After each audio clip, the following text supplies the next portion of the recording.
this is exactly why I think you should stop restoring your cards and applying all these extra creams and sprays onto your card that actually will probably damage and alter your card in the long run, and PSA may not even accept it. Let's talk about it. So I decided to go ahead and take one of my actual vintage Hollows first edition cards that I got from my master set and to see whether or not these card polish will actually work on reducing the scratches and actually making a better appearance for the card overall. Now, the product that we use today is going to be Kurt's Recovery Cream, and we're going to go over the process that we applied to the card and see exactly what the results look like. But before that, let's actually review what the actual card is made of. So it starts off with the paper stock right here on the back.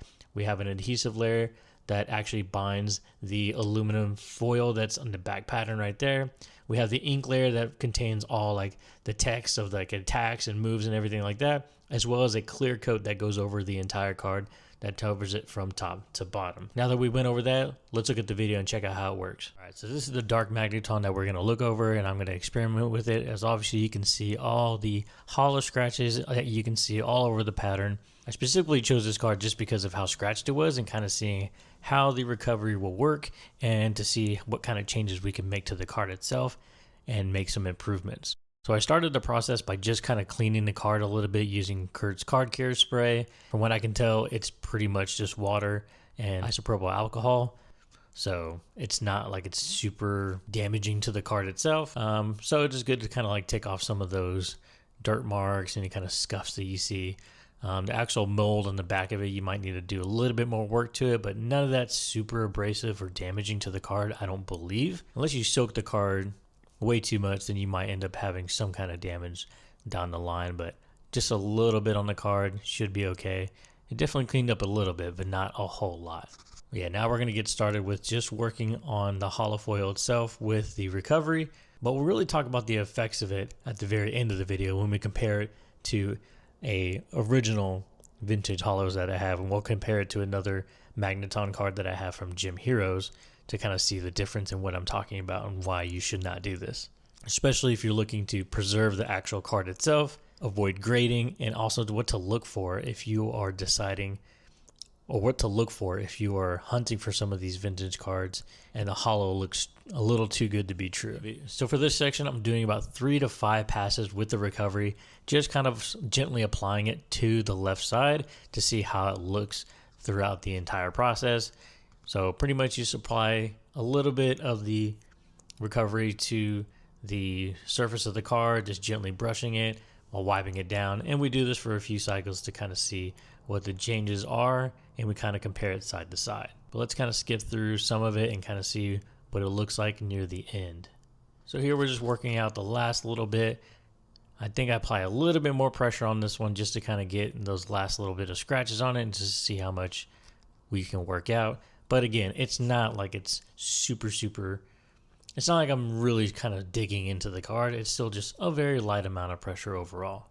Now after we wipe off the last little bit off the card, this is pretty much what we're left with. So we can still see the right hand side with plenty of surface scratching, deeper and lighter as well. That kind of gives it that little foggy look versus the left side that actually has a lot cleaner look. It's much more vivid. You can still see the dark scratches on it, but the hollow foil actually appears a lot more vivid, a lot more clear, and that fuzziness and fogginess that you have on the right side kind of goes away. So when you're looking at it, it actually looks really good, and at a first glance, you would think, wow, this is a really good card. Hey, it actually looks pretty good. Maybe I want this for my personal collection or even consider grading it. But it's only when we kind of look deeper at the surface layers and what we're actually doing to the card that really makes you consider on why you should not do this and why PSA will probably not take the card. Now let's get into that as well and compare it to a regular non-restored card. Okay, so now hopefully this can translate pretty well when it comes to the video and on camera. But when you look at the two cards, so now the one on top is one that's never been used for restoration. It's never been touched by the recovery or anything. And the dark magneton is the one that we just worked on.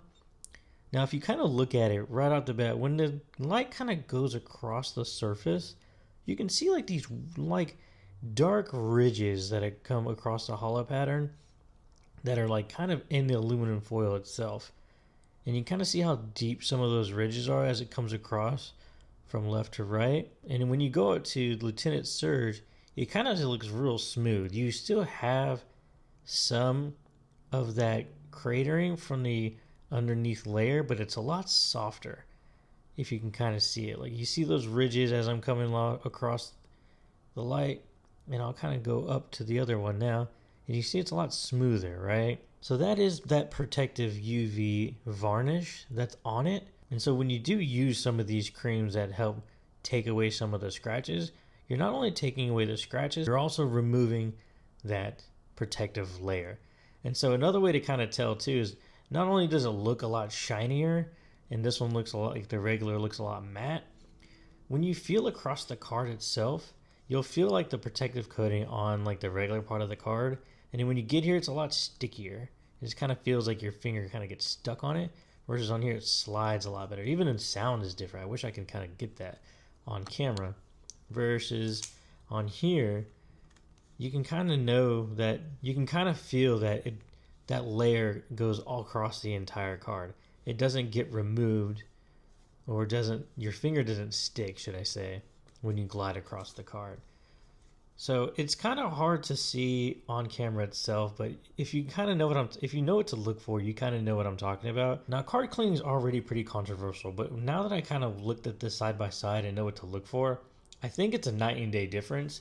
And I believe going forward that this is going to become something that's people are going to have to look out for, especially if they want to find vintage cards that they plan to grade, or also just for their personal collection, they don't want them to be untouched. To someone that doesn't know, they would not know that this is a altered card. They just wouldn't. But after doing these comparisons, I definitely know what to look out for. So if I ever go into a show and I see that stark difference between a normal vintage holo and one that's been worked on, I'll know right away. So after going over that experiment and testing my own vintage cards to see exactly how it worked and what it did and how it looked at the end, I will say that it is a noticeable difference in overall presentation of the card. But at the same time, if you know what to look for, you'll notice that it has definitely been altered, and it is almost pretty much clear as day. And so to a common collector, people may not actually notice that it's been altered if they don't know what to look for. As someone who has just done it, I will know for sure that, hey, I can see that this has been altered. And it would be interesting to see how sellers get approached on that and seeing exactly if they knew that this happened or they did it themselves and didn't disclose it. Now, when it comes to grading, I think this is also going to be a very controversial thing as well, because PSA right now is super backed up. They're charging more for their services. They're taking a lot longer period of time. But how well are they actually looking at these types of cards? Are they just kind of going over it really quickly, seeing their scratches and trying to fly through some of these as fast as they can and missing some of these? It might be happening, to be honest. So in my suggestion, if you are doing this for a personal collection and you want it to just look a little bit shinier, yes, you can probably do this and be just fine with it. But if I'm being completely honest, I probably will want to keep it the way it is and keep it original, because it just looks better, it feels better, and this just kind of takes away from that. Now, I am curious to know what you guys think. Please let me know down in the comments below. Are you someone that's okay with having this kind of service done and restoration done to your cards, especially the older vintage stuff? And do you plan on actually going through some of these services and grading it yourself? As well, if you have done this service and you sent it off to PSA, what was your result? Please let me know down in the comments below. Like and subscribe. Also, my store is open for business. It is thepokebaron.com. I am uploading pretty frequently as far as what new inventory we have. It is all my personal collection as of right now, and as I get more collections bought in, I will be updating the store accordingly. Other than that, thanks for tuning in, guys, and I'll see you guys next time.